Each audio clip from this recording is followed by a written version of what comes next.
Look, I'm in my mid-40s, and I can tell you that you can get and maintain very healthy testosterone levels without TRT if you do the right things, the behaviors, the nutrition, all the other stuff early on. Now, the question that I often get, in fact, is one of the questions I get most often in the comments on YouTube, I don't know why that is whether or not ejaculation adjusts testosterone levels.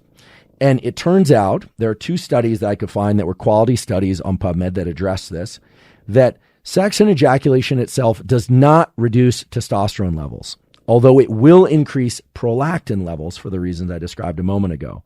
However, abstinence or sex without ejaculation for a week or more will increase testosterone levels up to 400%.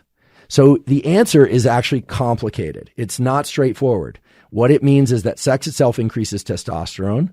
However, abstinence also increases testosterone even further. So it's a nuanced answer. And I hope this is satisfactory, no pun intended, to those of you that have been asking me, what is the relationship between sex and ejaculation and testosterone and dopamine? It is nuanced. And you have to understand that nuance if you want to understand how certain behaviors impact hormones and how hormones impact those behaviors. And so we always think about, when you hear hormones in sports, you always think just the raw conversation about anabolics, all the banned stuff. We could talk about that stuff and how it works. Years ago, I used to work on androgens, testosterone and its derivatives, and how it impacts brain development and body function, fear, and also mental states. But there's a category of supplements that are very interesting that for most people who aren't exploring testosterone augmentation for sport work very well to increase testosterone by about 100 to 200 points. Not, 300, not a tripling or anything like that. And the main ones are 2 substances. One is called Tongat Ali. So Tongat Ali, about 400 milligrams per day, has the effect of raising free testosterone and overall testosterone by about 100 to 200 points.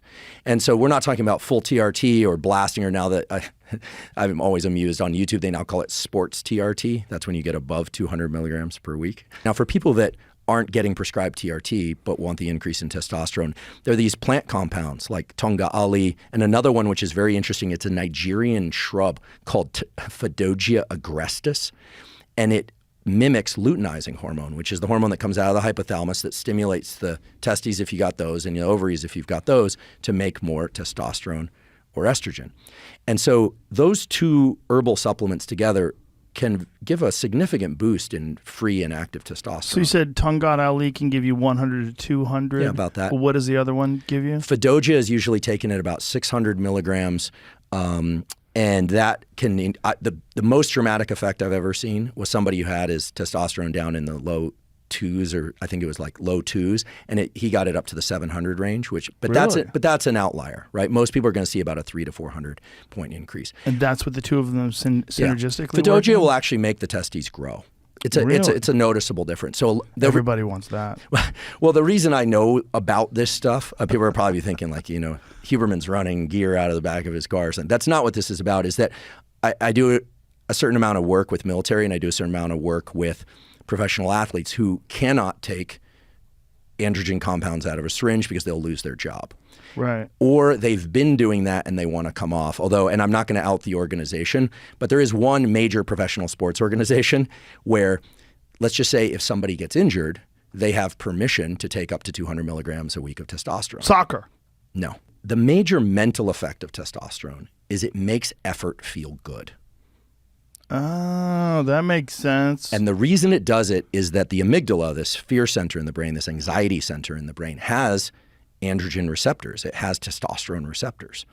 And so the way this works in animals and in humans as well is that for most species, the males of that species never get a chance to mate. When people are testosterone depleted, they feel depressed. And when people have a surge of testosterone, they feel relief and anxiety.